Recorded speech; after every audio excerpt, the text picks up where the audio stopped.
Hello everyone, Adrienne here. I am so glad to finally be back.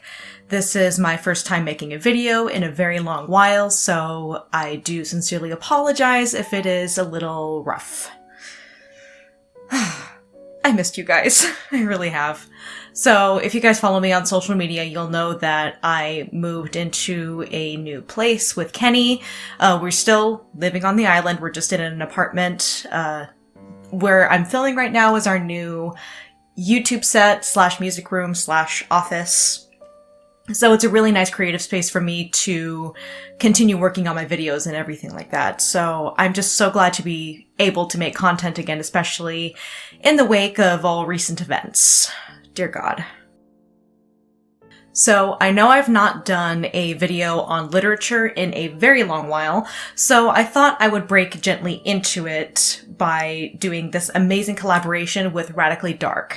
In this collaboration, she and I will be discussing Gothic literature, specifically a couple of contributors to Gothic literature. She did her video on Robert Louis Stevenson, and I'll have that in the description below because she is amazing. I really believe in supporting small creators that do amazing work. Not only does she talk about goth music, but she also does amazing DIY videos. They're incredible. Just, you need to see it. So please go check out her content. She puts in so much hard work into her videos and she deserves a lot more attention than she's currently getting. So seriously, check her out. Links. Links! The literary figure I've chosen for my part of this collaboration is Victor Hugo. So why Victor Hugo exactly? A lot of people, I realize, don't really think of him as a Gothic author, but more of a political one. It's a similar situation with Robert Louis Stevenson. They're all, but he wrote Treasure Island. He's not Gothic. well, I beg to differ. Just because someone is known for one particular work does not necessarily mean that they haven't dipped their toe in other genres or haven't made significant contributions to Gothic literature. Let's be real. Treasure Island was partly inspired by Edgar Allan Poe's story The Gold Bug.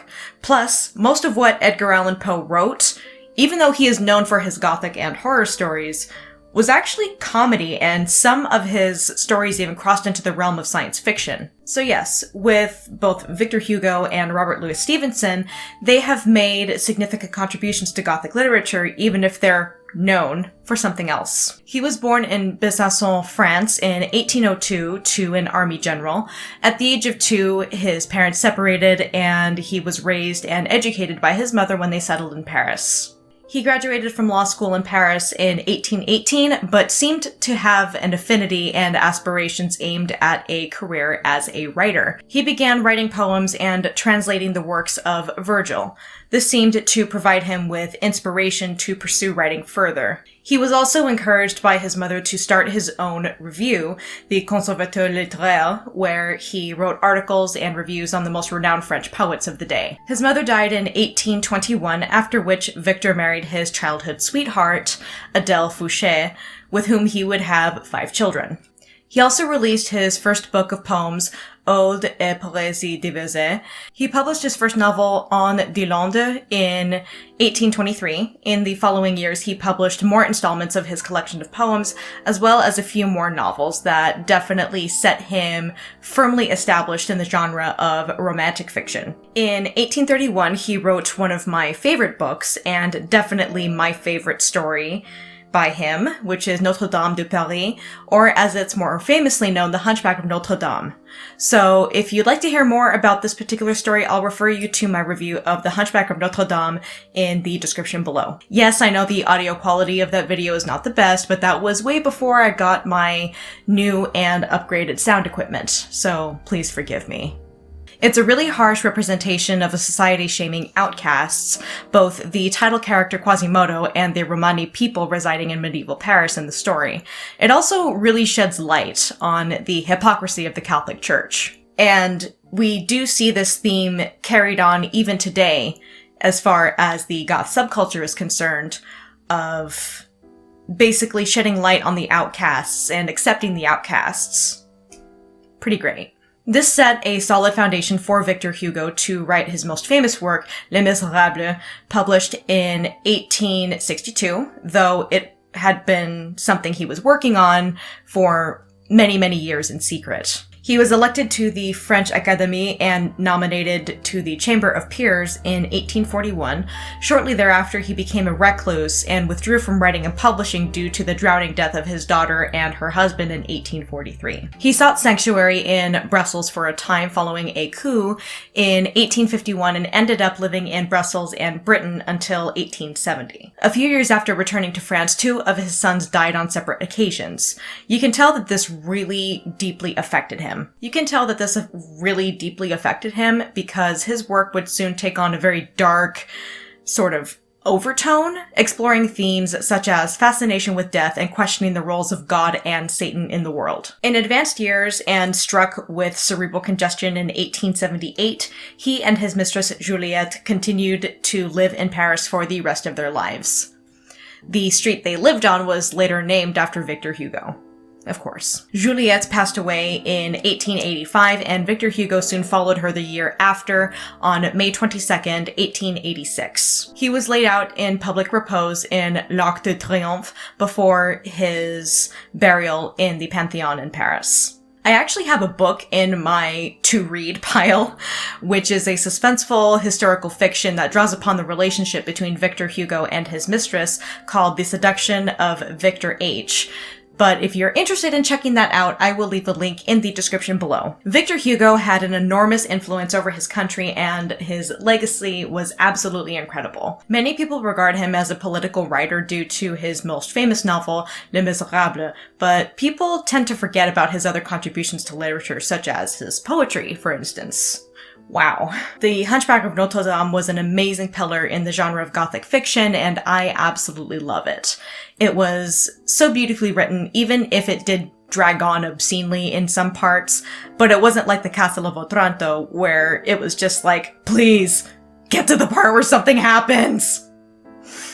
One thing I really wanted to address at the end of this video was something that I came across in my research that really infuriated me.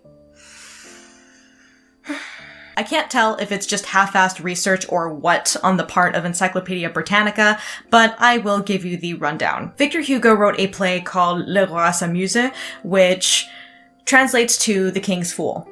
It was initially banned because of its political overtones, but was later used by Giuseppe Verdi, the composer, of course, to compose his famous opera Rigoletto. So Verdi's librettist had to alter the story so much to avoid getting in trouble for writing the opera in the first place, that I would consider it to be very tangentially related to the original material that Victor Hugo wrote. However, around the time that Victor Hugo wrote Le Roi s'amuse, he wrote another play, which was Lucrezia Borgia, which was the material that Donizetti directly based his opera Lucrezia Borgia on. It was super interesting because it portrayed one of the most evil and notorious women in history in a sympathetic light.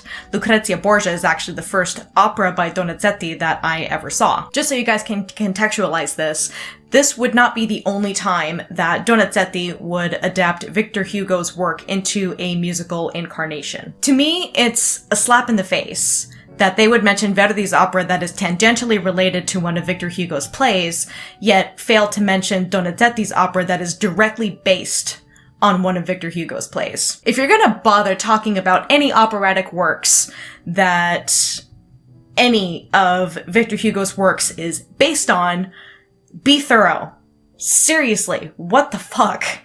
Long story short, this is a result of a century-long campaign to erase and diminish the legacy of Donizetti that was first begun by Wagner following Donizetti's death in 1848. That's why a composer went from vastly celebrated in France and Italy during the 19th century to only being a one-hit wonder, essentially, mentioned in the footnotes of the history books of classical music. Donizetti was so renowned in France at the time that it actually became a tradition to play his opera La Fille de Regiment on Bastille Day.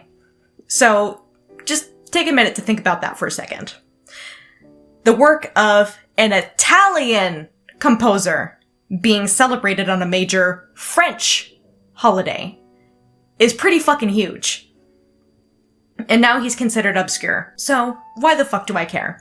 Because without Donizetti's work, I would not have pursued operatic voice, and like I said, I feel like it's a slap in the face to his legacy that is already so diminished to half-ass and present your research like this. So, Encyclopedia Britannica, go fuck yourselves. I will leave links for the work of Victor Hugo in the description below, especially the Hunchback of Notre Dame, which is my favorite of his works. As an additional treat, I'll have a link to both the opera Lucrezia Borgia. It's in Italian, but don't worry, there will be subtitles. As well as Jose Carreras singing Donizetti's musical adaptation of Victor Hugo's poem, Le Crépuscule. Oh, ma charmante, écoute ici, l'amant qui chante et pleure aussi. It's incredible. It gives me goosebumps every single time. Hell, if you follow me on Instagram, you've probably heard me singing it a couple of times in my Instagram stories. Also, please be sure to follow Radically Dark and check out her half of the collaboration. She really does amazing work, and like I said, she doesn't get nearly as much recognition and doesn't have nearly as much of a following as I think she deserves. So she supports the subculture by talking about music and doing these DIY projects. It's pretty amazing, and I think that should be very, very, very supported. And I like that she kind of dipped her toe into literature for this particular collaboration, so she really wants to emphasize the deep aspects of the subculture, which I'm totally for. So guys, thank you so much for watching. I really, really, really appreciate it. Go ahead and like this video if you enjoyed it, and subscribe to my channel if you haven't already, and be sure to hit that bell for notifications. You guys are amazing, I love you, and I'll see you guys later. Bye!